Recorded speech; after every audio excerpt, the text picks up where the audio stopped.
17절 말씀에서 하나님께서는 제사장직이 하나님의 부르심에 따라 부여되었음을 분명하게 보여주셨습니다. 오늘 말씀에서 하나님께서는 제사장과 레위인의 직무를 구체적으로 명확하게 알려주시며 또 그들에게 주어진 역할과 책임을 강조하고 계십니다. 또한 제사장들이 어떤 방식으로 생계를 유지해야 하는지를 규정하시면서 하나님이 친히 그들의 기업이 되실 것을 선언하고 계시는데요. 이 시간 우리에게 주시는 은혜와 교훈은 무엇인지 함께 살펴보도록 하겠습니다.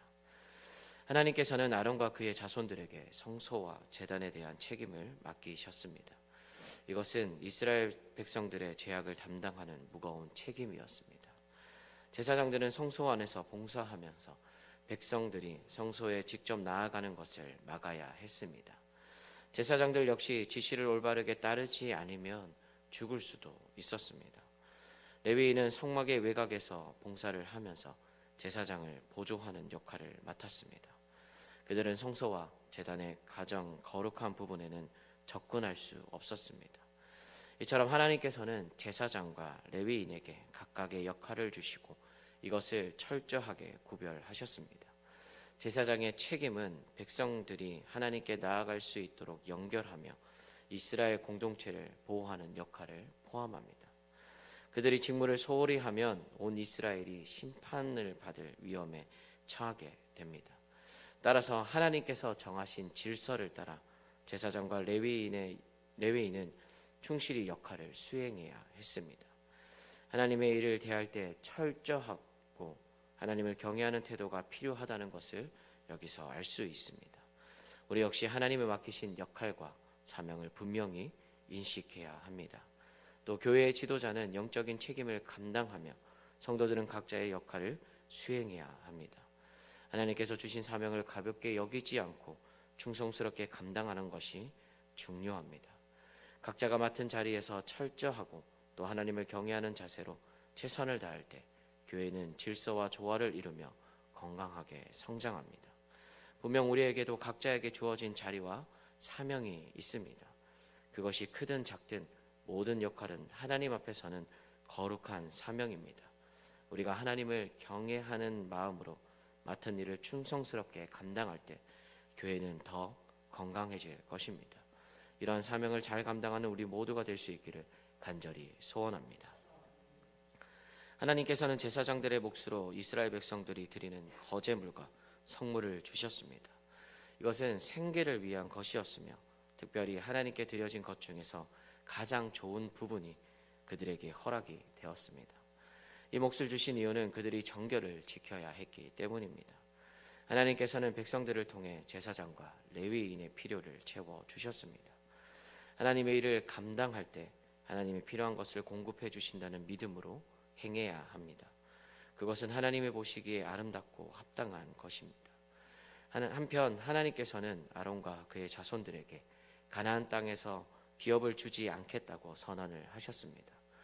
그들 몫의 땅이었고 그들이 주정할 권리도 없다는 그러한 말씀입니다. 언뜻 보기에 불공평해 보이지만 자세히 보면 그들을 공급하시려는 특별한 하나님의 계획임을 알 수가 있습니다. 제사장들이 눈에 보이는 물질의 풍요가 아니라 유일하신 하나님을 의지하며 살아가도록 하시려는 하나님의 뜻이었습니다. 그들의 기업은 땅이나 재물이 아니라 하나님 자신이셨습니다. 하나님과의 관계는 물질적 복과 비교할 수 없는 더 좋은 가치입니다. 우리는 하나님이 주시는 것으로 만족하는 법을 배워야 합니다. 참된 만족은 세상의 물질이 아니라 하나님과의 견고하고 친밀한 관계 속에 있습니다. 교회와 하나님 나라를 위한 헌신은 하나님이 친히 공급하시며 책임지십니다. 하나님께서는 신실한 공급자이십니다. 우리가 하나님의 일을 위해 헌신할 때 그분께서는 우리의 모든 필요를 친히 책임지고 채워주십니다. 염려하지 말고 믿음으로 행하며 우리의 기업이 되시는 하나님 안에서 참된 만족과 기쁨을 누리며 그분과의 관계 속에 굳게 서는 복된 삶을 살아가시길 간절히 소원합니다. 계속해서 21절에서 32절 말씀은 11조의 구체적인 운영 방식과 원리를 제시하고 있습니다. 일반 백성은 기업이 없는 레위인에게 11조를 주어 회막의 일을 감당하도록 지원해야 했습니다. 레위인 역시 11조에 동참해 모든 것의 주인 되시는 하나님을 의지하고 받은 것을 귀하게 여기는 삶을 살아가야 했습니다. 이 11조 규정에는 우리가 지켜야 할 신앙 원리도 담겨 있습니다. 하나님은 백성이 드리는 11조를 레위인에게 주어 그들이 성막에서 봉사하는 일을 맡도록 하셨습니다.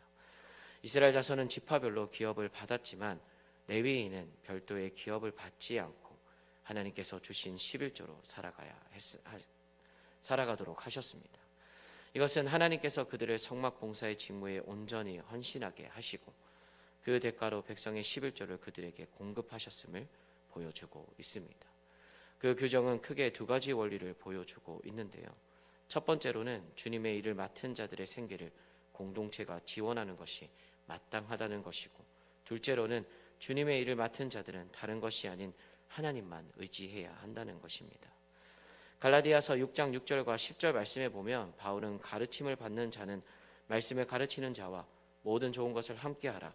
그러므로 우리는 기회 있는 대로 모든 이에게 착한 일을 하되 더욱 믿음의 가정들에게 할지니라고 말했습니다. 결국 하나님 나라의 원리는 함께함에 있습니다. 레위인은 성막을 지키고 백성들은 레위인의 삶을 지켰습니다. 바울 역시 가르치는 자와 배우는 자가 모든 좋은 것을 함께하라고 말하고 있습니다. 내 것을 잡으려고 하기보다 주의 일을 위해 기꺼이 내어놓을 때 하나님의 공급하심을 우리는 경험하게 됩니다. 이번 한 주간 우리 곁에 있는 믿음의 동력자들에게 따뜻한 나눔을 실천하며 하나님을 기쁘시게 하는 삶을 살아가시기 바랍니다. 레위인도 11조를 하나님께 드려야 했습니다. 레위인 역시 자신이 받은 11조를 논밭의 소산이나 포도즙 틀의 수확물처럼 여겨 그것의 10분의 1을 하나님께 드리라는 것입니다. 한편 11조로 받은 것 중에서 다시 11조를 드릴 때도 역시 가장 아름답고 좋은 부분을 구별해 드려야 했습니다. 하나님께서는 그것을 일반 백성이 땀을 흘려 일에 바치는 가장 좋은 소산처럼 여기셨습니다. 이 과정은 하나님의 모든 것의 주인이심을 인정하는 신앙 행위입니다. 우리의 소득과 물질은 하나님께 속한 것입니다. 받은 것이 많든 적든 하나님께 드리는 것은 믿음을 드러내는 행위인 것입니다. 우리의 헌금이 하나님께 감사와 신뢰의 표현이 되길 간절히 소원합니다. 그렇게 드리고 남은 것은 어디에서나 먹을 수 있었습니다. 그것은 구별하여 드린 제물이 아니라 레위인에게 보수이기 때문입니다. 하지만 제물로 바치는 것은 가장 좋은 것으로 성별해 드리도록 하심으로 하나님께 드려진 11조를 가볍게 여기지 않고 신성하게 다루도록 명령하셨습니다. 우리도 하나님께 드리는 예물과 봉사를 소중하게 여겨야 합니다. 형식적이거나 억지로 하는 것이 아니라 마음을 다해 기쁨과 감사로 드려야 합니다. 하나님은 제사가 아니라 우리의 마음을 원하시기 때문입니다. 제사장과 레위인의 책임과 역할은 하나님이 정하신 질서에 따라 이루어져야 했습니다. 하나님께서는 제사장들에게 거룩한 헌물을 공급하시며 그들의 기업이 하나님 당신임을 선언하셨습니다. 우리는 자신의 사명을 충성스럽게 감당하고 하나님이 공급하시는 것으로 만족하는 삶을 살아야 한다는 것을 배울 수가 있습니다. 또한 하나님께 드려진 11조가 레위인에게 주어지고 레위인은 그중 일부를 다시 하나님께 드려야 함을 강조하고 있습니다. 이 원리는 주님의 일을 맡은 자들을 도와야 하는 현대에도 그대로 적용이 됩니다. 교회를 섬기는 자들을 후원하는 하나님께 순종하는 일이며 우리가 받은 것 중 일부를 다시 하나님께 드리는 것은 신앙을 표현하는 행위입니다. 또 하나님께 드리는 것을 소홀히 하지 않고 거룩히 여기며 형식이 아니라 믿음과 감사로 드려야 할 아름다운 것이 됨을 기억하며 살아가는 우리 모두가 될 수 있기를 간절히 소원합니다. 기도하시겠습니다. 사랑의 하나님, 오늘 말씀을 통하여 우리 각자에게 맡겨진 사명의 무게와 소중함을 깨닫게 하시니 감사를 드립니다. 우리가 맡은 자리와 직분을 가볍게 여기지 않게 하시고 하나님을 경외하는 마음으로 충성스럽게 사명을 감당하여 교회의 질서를 세우고 덕을 끼치는 신실한 일꾼이 되게 하여 주시옵소서. 무엇보다 눈에 보이는 세상의 물질보다 하나님 한 분만으로 만족하는 믿음을 허락하여 주시고 주님이 친히 우리의 기업이 되시고 공급자가 되심을 믿고 염려보다는 감사함으로 주님의 일에 헌신하게 하여 주시옵소서. 또한 우리에게 주신 모든 것이 주님의 것임을 고백합니다. 인색함이나 억지가 아닌 기쁨과 감사로 가장 귀한 것을 구별하여 드리게 하시고 주의 일을 감당하는 이들과 사랑으로 협력하며 나누는 아름다운 믿음의 공동체가 되게 하여 주시옵소서. 이 시간 하나님 앞에 감사하는 마음으로 그리고 작정하는 마음으로 귀한 예물을 드립니다. 예물을 드린 손길들을 기억하셔서 기도하며 소원하는 모든 제목들이 하나님의 은혜로 이루어지게 하시고 또 그 은혜를 통하여 하나님을 더욱더 의지하는 귀한 믿음의 삶을 살아낼 수 있도록 주님 역사하여 주시옵소서. 또 우리 교회에 속한 모든 성도님들의 삶을 기억하시고 하루하루 살아가는 그 모든 시간들 가운데 하나님의 은혜와 사랑을 누리며 살아갈 수 있도록 주님 함께하여 주시옵소서. 또 아픈 성도님들도 있습니다. 주님께서 친히 찾아가 주셔서 먼저 그들의 아픔으로 인해 힘든 마음을 위로하시고 또 아픈 부위에 치유의 손길을 얹으사 하루속히 회복할 수 있도록 역사하여 주시옵소서. 이 시간 우리의 모든 기도 제목들을 주님 앞에 들고 나왔습니다. 온전히 주님만 의지하며 우리의 모든 근심과 걱정과 짐들을 주님께 맡겨드리니 이 모든 것들을 해결해 주시고 맡아 주시옵소서. 오늘도 함께 하실 줄 믿으며 예수님 이름으로 기도드립니다. 아멘.